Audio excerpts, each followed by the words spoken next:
Now we are starting a lecture on hematuria. You know very well, hematuria means presence of RBC in urine, which may be microscopic or macroscopic. Microscopic meaning if RBC, which is present in urine, and you examine under a microscope and they are 3 to 5 per high power field, then it is called as a microscopic hematuria, which you cannot see by a naked eye. It is also called as asymptomatic microhematuria, or it is short form called AMH, or it is also called as a non-visible hematuria, where RBC may be present more than 5 RBC per cubic millimeter.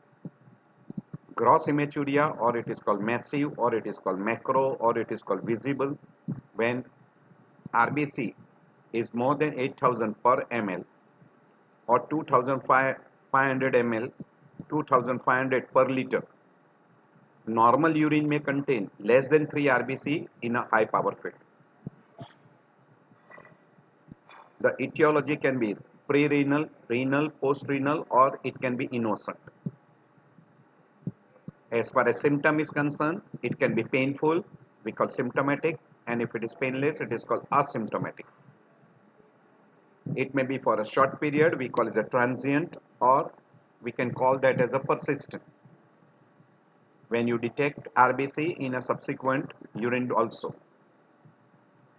If it is seen by a naked eye, we call it the frank, or we use gross, or we call naked, or we call macroscopic. And if it is not visible by a naked eye, we call non-visible, or we call invisible, or we call microscopic hematuria. In renal, it can be glomerular or non-glomerular. If you see in an initial collection of urine, first sample, we call initial.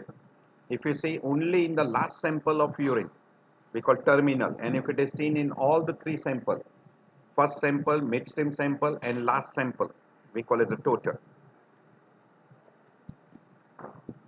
Red color urine can be in many conditions, but causes of asymptomatic gross hematuria, most common is acute cystitis, second common is bladder cancer, third common is BPH, and then comes nephrolithiasis, and then benign essential hematuria, prostatitis, malignancy like renal cancer, pyelonephritis, prostatic cancer, urethral stricture, etc.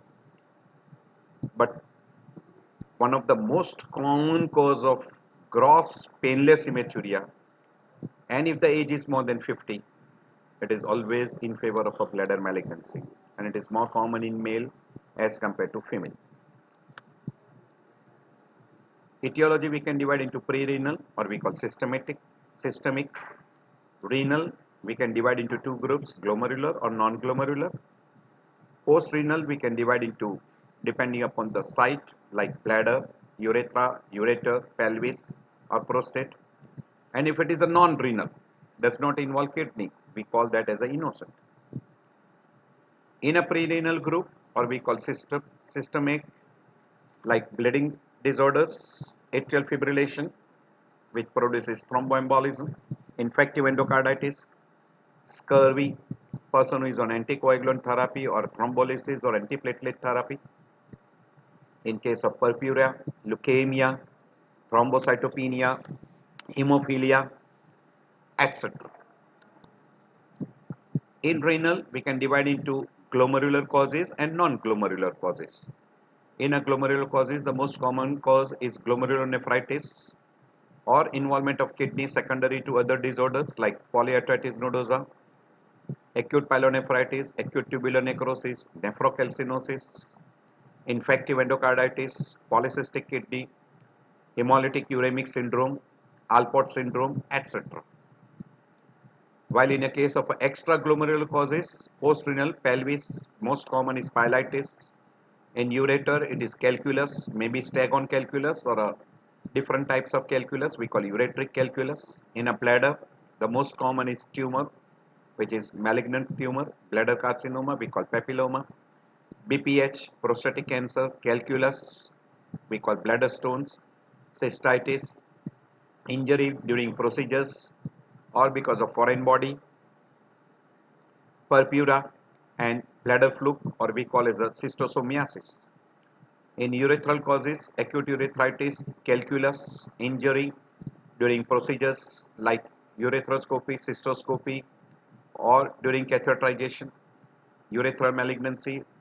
You can have papillary growth in the urethra, urethral meatal strictures, foreign body, etc. In case of innocent or we call a non-renal variety, that is called as a MARCH, hemoglobinuria, or following an exercise, person develops mild hemolysis and hemoglobin can appear in urine. In a febrile disorders, in gastroenteritis with dehydration, or contamination from external genitals. Pseudohematuria or non-hematuria, which produces red color urine, the most common is because of drugs like rifampicin, nitrofurantoin, phenolphthalein, chloroquine, doxorubicin, or in case of mercury poisoning or chronic lead poisoning. Even pyridium, phenytoin sodium. It can be red in color because of presence of myoglobin, we call myoglobinuria, hemoglobinuria. Even it can give a little reddish tinge if there is a bilirubinuria. In case of acute intermittent porphyria, it can be red colored urine. Initially it is clear. When it is exposed to atmosphere in presence of sunlight and oxygen, it is turned red, and that gives rise to what we call as a red colored urine. If a person has consumed a good quantity of a food material like beet, blackberries, or rhubarb, it can be red colored urine. As far as clinical presentation is concerned, it can be macroscopic or microscopic presentation, symptomatic or asymptomatic, like painful or painless. It may be temporary or we call transient, or it can be long lasting, we call as a persistent. Symptom may be due to basic etiology like UTI, or maybe because of malignancy, etc. Symptoms of shock, if it is massive hematuria, which can give rise to hypotension or we call hemorrhagic shock. Urine, while passing urine, person can complain that initial sample is showing you red color and later on it is clear. In case of a terminal hematuria, person will say that end of the maturation it is red in color. And in case of all samples showing you red colored urine, it is usually from glomerular, or we call renal. For making a diagnosis of hematuria and to confirm the etiology, you will have to take a good history. That is, ask the color of urine, whether it is a gross hematuria, whether there is pain or not, the quantity, microscopic or macroscopic, transient or persistent, and associated symptoms like urinary tract symptoms, upper urinary tract or lower urinary tract. If it is associated with lower urinary tract like increased frequency, dysuria, hesitancy, it is usually in favor of cystitis, prostatitis, prostate, etc. And if the person has got renal angle pain, fullness in the renal angle, tenderness in the renal angle, it is in favor of upper urinary tract. If there is a fever, it is in favor of a urinary tract infection or pyelonephritis. If there is a weight loss, it is in favor of malignancy, hypertension, diabetes. A good family history, past history, travel history is useful in case of schistosomiasis. Drug history is useful to rule out the red colored urine in person who is consuming those groups of drugs. Physical examination is important to find out whether it is a massive producing a shock stage like blood pressure, pulse, etc. And systemic examination is to rule out some of the etiology, and then followed by investigations. These are some of the conditions which can be diagnosed. If there is a pyuria, it is in favor of UTI. If the person has got respiratory tract infection, it is in favor of a glomerulonephropathy. Family history of polycystic kidney, hereditary nephrotic syndromes, low back pain, ureteric obstruction like ureteric stones, physical exercise or injury in case of a post-traumatic hematuria, maturation disorders like hesitancy, obstruction, prostatic obstruction, and if the person is giving you a history of bleeding from multiple source, it is in favor of a coagulative disorders. First, always collect the urine sample, allow it to settle down, or you get a centrifuge sample. If sediment shows red color, it is in favor of more in favor of a hematuria. If top layer shows red color, and then you do a dipstick method, if it shows positive, it is in favor of myoglobin or hemoglobin, that is myoglobinuria or hemoglobinuria. Now, if the plasma color is clear in blood, it is in favor of myoglobin, and if plasma color is red, it is in favor of hemoglobin. And if the dipstick for heme is negative, it is in favor of bituria, that is food material like beet, etc., producing the red colored urine, or drugs like phenopyrazine or acute intermittent porphyria. And if it shows presence of hematuria, microscopic or macroscopic, if urine analysis shows presence of hemoglobin and RBC present, then you try to rule out myoglobinuria or hemoglobinuria. If RBC is present, then you should rule out a glomerular causes or non-glomerular causes. And if hemoglobin and RBC are absent, look for red colored urine causes.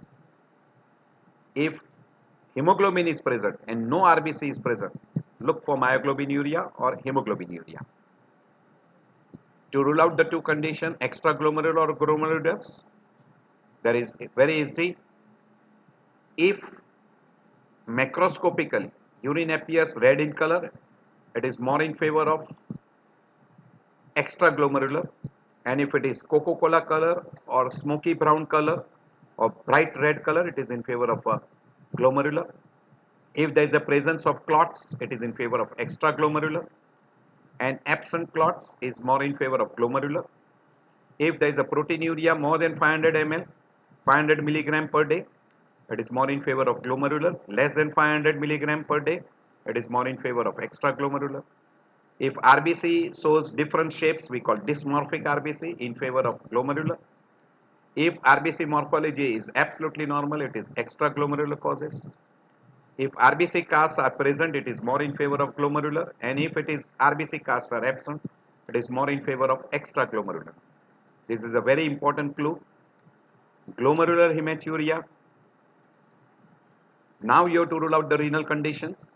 You will go for urine examination, followed by blood examination like blood urea, creatinine, which will be invariably elevated. You will look for electrolyte imbalance to find out an acute or chronic renal involvement. ASO titer in case of a infective endocarditis. Complement level, plasma creatinine ratio, urine albumin creatinine ratio, and you can go for a renal biopsy to identify a type of glomerulonephritis. In a non-glomerular causes, if person is having high grade fever, presence of pus cells in urine and RBC, commonest cause is pyelonephritis or cystitis. If it is abnormal, rule out the obstructive element, and if there is an normal urine, then try to rule out the other conditions like hypercalciuria or bleeding disorders. And if urine culture is positive, always think in terms of a pyelonephritis or cystitis, and if it is negative, try to rule out the other condition like hydronephrosis, obstructive element, or crystalluria or bleeding disorders. Very frequently, if you see a proteinuria more than 500 milligram, dysmorphic RBC and RBC cast, it is a commonest cause is glomerular. And if there are WBC cast and presence of WBC, go for a urine culture and try to rule out pyelonephritis, cystitis. If it is negative for urine culture, look for hemoglobin electrophoresis to find out whether it is myoglobin or hemoglobin. Look for urine cytology. Look for urine analysis and 24-hour urine sample for calcium or uric acid. And if you are suspecting that person is having a glomerular involvement, then go for a renal biopsy and antibody studies. If hemoglobin electrophoresis is negative, then go for other renal causes. You will look for IVP, renal ultrasounds to rule out obstructive elements, and Doppler to find out arterial involvement. If there is a suspicion of a bladder involvement, go for a cystoscopy, and then you can go for a biopsy. And if you find that to be negative, you can go for renal CT scan followed by periodic urine analysis. This is a chart which shows you the difference between a visible hematuria and non-visible hematuria. How you approach to a non-visible hematuria, or we call it asymptomatic hematuria, and symptomatic. We have already discussed regarding a symptomatic non-visible hematuria and asymptomatic non-visible hematuria. You will approach according to this particular chart. When you collect 3 samples, if all the 3 samples shows red colored urine, it is more in favor of a glomerular, or we call glomerular tubular, maybe because of involvement of the pelvis part of collecting system, or maybe ureter also. If there is only terminal hematuria, the last sample shows the red colored urine and presence of RBC, it is in favor of a bladder involvement like cystitis, bladder carcinoma, etc. And if initial sample shows presence of RBC, it is more in favor of a urethral involvement. When you do a dipstick method for detection of a RBC or heme, it gives you a rough idea regarding the severity of hematuria also. Once you confirm the diagnosis of hematuria, complete workup should be done and treatment will depend upon the etiology and severity. Complication will depend upon the basic etiology and depending upon the amount of blood loss and how fast there is a blood loss. Only in case of a severe massive hematuria there will be hemorrhagic shock. Here I end the lecture on hematuria.